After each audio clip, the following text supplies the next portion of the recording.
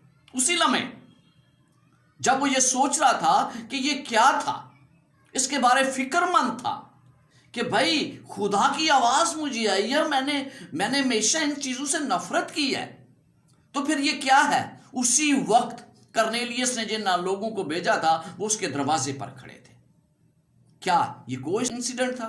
ہرگز نہیں، بلکہ خدا نے ایسا منصوبہ بنایا کہ پطرس ان چیزوں کو سمجھ جائے جو خدا اسے سمجھانا چاہتا تھا۔ پھر کیا ہوا؟ پوچھ رہے تھے کہ یہ پطرس یہی ہے۔ جب پطرس رویا سوچ رہا تھا تو روح نے اس سے کہا، دیکھ 3 آدمی تجھے پوچھ رہے ہیں۔ جب وہ اس رویا کے متعلق فکر مند تھا تو پھر روح القدس نے اس کو ہدایت کی کہ 3 آدمی تیرے پوچھ رہے ہیں، تو ان کے ساتھ چلا جا، نیچے اتر جا اور ان کے ساتھ چلا جا، کیونکہ خدا نے ان کو بھیجا ہے۔ پطرس نے اتر کر ان آدمیوں سے کہا، دیکھ جس کو تم پوچھتے ہو میں ہوں، تم کس سبب سے آئے ہو؟ اور پھر اسے بتایا گیا کہ کرنیلیس جو صوبیدار ہے، خدا ترس ہے، یہودیوں کی ساری قوم سے بڑی محبت رکھتا ہے، اور پاک فرشتے نے اس کو ہدایت کی، وہ ہدایت کے تحت آیا اور تجھے لینے کے لیے آئے، اور وہ اندر گیا اور ان کی مہمان نوازی کی گئی۔ کیا آپ کو پتہ چلتا ہے یہاں پر خدا اسے کیا پیغام دے رہا تھا؟ یہودی جو لوگ یہ سمجھتے تھے کہ ہم خدا کے چنیدہ لوگ ہیں، پطرس بھی انہی میں شامل تھا، اور پطرس بھی انہی میں شامل ہونے کی وجہ سے یہودیوں سے نفرت کرتا تھا۔ اب جب ہر قسم کے کیڑے مکوڑے جاندار اس میں آئے تو پھر اسے کہا گیا کھا لے ان کو، اس نے کہا نہیں، حرام ہے۔ تو یہودی لوگ دوسرے لوگوں کو حرام سمجھتے تھے، ناپاک سمجھتے تھے۔ وہ تو آپ کو پتہ ہے کہ سامریوں کے شہر سے بھی نہیں گزرتے تھے، اس گاؤں سے نہیں گزرتے تھے جس میں سامری رہتے تھے کہ ہم ناپاک نہ ہو جائیں۔ تو خدا نے انہیں یہ پیغام دیا پطرس کو کہ جسے خدا نے پاک ٹھہرایا ہے تو اسے ناپاک نہ کہے، یعنی ان نفرت کی دیواروں کو گھرا دے، کیونکہ خدا انہیں بچانا چاہتا ہے، اور جب انہیں خدا بچانا چاہتا ہے تو تم کون ہوتے ہو کہ روکتے ہو؟ تو پطرس ان کے ساتھ چلا، کیونکہ اس کے بعد ہم دیکھتے ہیں کہ کتنی بڑی توجہ کرنیلیس کی کہانی پر دی گئی۔ آپ کو 15ویں باب میں پتہ چلتا ہے کہ خدا نے کس طرح، 11ویں باب میں بھی آپ کو پتہ چلتا ہے کہ رسولوں نے پوچھا کہ تو کرنیلیس کے پاس کیوں گیا، کیونکہ وہ نامختون ہے، اس کا ختنہ نہیں ہوا ہے، تو اس کو ہم کس طرح شامل کر لیں۔ لیکن ایک بات ہے، خدا کے لیے جو لوگ اس کے متلاشی ہیں، جو لوگ اسے دیکھنا چاہتے ہیں، جو اس کے ساتھ چلنا چاہتے ہیں، خدا کے پاس ان کے لیے جگہ ہے۔ آج جب میں روت کی زندگی پر غور کر رہا تھا تو مجھے ایسے لگا کہ خدا نے اس کو کیوں قبول کر لیا، حالانکہ ان کے بارے یہ لکھا ہوا تھا، موابی لوگ جو ہیں، کہ یہ 10ویں پشت تک خدا کی قوم میں شامل نہیں ہو سکتے، لیکن اس کو تو پہلی ہی پشت میں قبول کر لیا گیا۔ کیوں؟ اس کا نام یسوع مسیح کے نسب نامے میں آ گیا۔ جب خدا کے لوگ خدا کو قبول کر لیتے ہیں، چاہے ان کا کسی بھی قوم سے تعلق ہو، خدا انہیں قبول کر لیتا ہے۔ کوئی وجہ نہیں کہ آپ کس قوم سے تعلق رکھتے ہیں، آپ کا ماضی کیا ہے، خدا جنہیں قبول کر لیتا ہے، جو خدا کے متلاشی ہیں، خدا انہیں قبول کر لیتا ہے، اور پھر اپنے تمام اصولوں کو اسے پس پشت رکھ کر وہ ان کی رہنمائی کرتا ہے۔ تو یہاں پر ہم دیکھتے ہیں کہ یہاں پر بھی خدا نے کرنیلیس کی دعا کو سنا، اور پطرس کو بھی یہ پیغام دیا گیا کہ وہ اس بات کو کبھی بھی فراموش نہ کرے کہ جسے خدا نے پاک ٹھہرایا ہے وہ ناپاک نہیں ہو سکتا۔ اور پھر پطرس ان کے ساتھ گیا، اور اس کے ساتھ کچھ لوگ اور تھے، اور دوسرے روز وہ کیسریا میں داخل ہوئے، اور کرنیلیس اپنے رشتہ داروں اور دلیوں دوستوں کو جمع کر کے اس کی راہ دیکھ رہا تھا،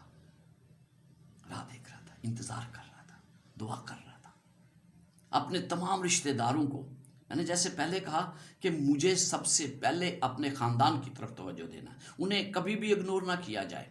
اگر میں ایمان میں ہوں تو مجھے دیکھنا ہے کہ میرا خاندان کس طرف ہے۔ یہاں پر کرنیلیس نے ایک اور سبق سکھایا، اس نے کہا کہ کیا رشتہ دار اور اس کے پورے خاندان اور اس کے دوستوں کو اس نے اپنے کو جمع کیا، تاکہ جو روشنی مجھے ملی ہے وہ دوسروں تک بھی پہنچے۔ سب سے قریب ترین میرا اپنا خاندان ہے میرے، اگر وہ خدا کی بادشاہت میں داخل نہ ہوا تو میری منادی کہاں کی منادی ہے۔ تو یہاں پر ہم دیکھتے ہیں کہ اس نے تمام لوگوں کو جمع کیا، اور جب اس کا استقبال کیا، گر کر سجدہ کیا، تو اس نے کہا اٹھ کھڑا ہو، میں بھی تو انسان ہوں۔ آج ہم چاہتے ہیں کہ ہماری بڑھوتی ہو، ہم یہ چاہتے ہیں، ہم پادری صاحبان بعض اوقات یہ توقع کرتے ہیں کہ ان کا استقبال بڑے اچھے طریقے سے کیا جائے۔ میں نے بہت سے پادری صاحبان کو دیکھا ہے جو یہ کہتے ہیں اچھا اگر میرا آپ تعارف کروائیں گے تو یہ باتیں ضرور کہنی ہیں، اور پھر یہ بھی کہا جاتا ہے کہ خدا کے بڑے سور میں، خدا کا بہت بڑے خادم ہے۔ بڑا خادم نہیں ہوتا، خدا بڑا ہے۔ کہتے ہیں نا عظیم خادم، تو عظیم خادم نہیں ہوتا ہے، خدا کا عظیم خادم۔ میں اکثر یہ کہتا ہوں کہ عظیم خدا کا خادم، تو ہم عظیم خدا کے خادم ہیں، ہم کمزور ہیں، ہم نہیں اس قابل، تو اپنے آپ کو عظیم کہلانا جو ہے میرے لیے اچھا نہیں لگتا مجھے ہمیشہ بھی۔ جب لوگ یہ ایسا کرتے ہیں تو میں تو انہیں منع کر دیتا ہوں، میں یہ کہتا ہوں کہ میں عظیم خدا کا خادم، ادنا خادم ہوں۔ تو یہاں پر آپ دیکھتے ہیں اس نے کہا کہ میں انسان ہوں، باتیں کرتا ہوں، اور اندر گیا اور بہت سے لوگوں کو اکٹھا پا کر ان سے کہا تم جانتے ہو کہ غیر قوم سے صحبت رکھنا یا ان کے ہاں جانا ناجائز ہے، مگر خداوند نے مجھ پر ظاہر کیا کہ میں کسی آدمی کو نجس یا ناپاک نہ کہوں۔ اس رویا کے بارے میں جو اس کو نظر آئی تھی اس کی وہ وضاحت کر دیتا ہے کہ خدا نے مجھے کہا کہ بھائی کسی کو ناپاک نہیں ٹھہرانا۔ خدا نے شروع سے منصوبہ اس کا تھا، ابراہیم کو بھی یہ کہا کہ تیرے وسیلہ سے تمام دنیا کے لوگ برکت پائیں گے، اور یہاں پر بھی اس نے یہی کہا کہ بھائی ہم کسی کو ایسا نہیں کہتے، مگر خدا نے مجھ پر ظاہر کیا کہ میں کسی کو آدمی کو نجس یا ناپاک نہ کہوں، اس لیے جب میں بلایا گیا تو بے عذر چلا آیا، پس میں اب پوچھتا ہوں کہ مجھے کس بات کے لیے بلایا ہے۔ اب اس پر یہ کہانی کھلی کہ کس طرح خدا کے لوگوں نے خدا کی آواز کو سننے کے لیے اس کے حضور بلایا ہے، اور کرنیلیس یہاں پر اس کو کہانی بتاتا ہے۔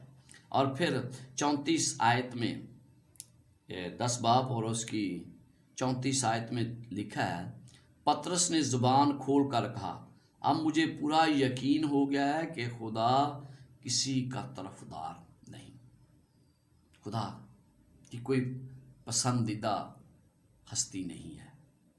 خدا ان لوگوں کو ضرور پسند کرتا ہے جو اس پر ایمان رکھتے ہیں، لیکن خدا کسی کا طرفدار نہیں۔ یہاں پر آپ دیکھتے ہیں کہ ایک غیر قوم کے شخص کو جو خدا کے کلام کا متلاشی تھا، خدا نے اس کے لیے بندوبست کیا، بلکہ ہر قوم میں جو اس سے ڈرتا اور راست بازی کرتا ہے وہ اس کو پسند کرتا ہے، صرف یہودی قوم نہیں، نہ ہی صرف اس کے چنیدہ لوگ، بلکہ خدا تو ہر ایک کو پسند کرتا ہے۔ آپ کو پتہ ہے کہ خدا نے غیر اقوام کے لوگوں کو اپنے کلام کے لیے استعمال کیا ہے۔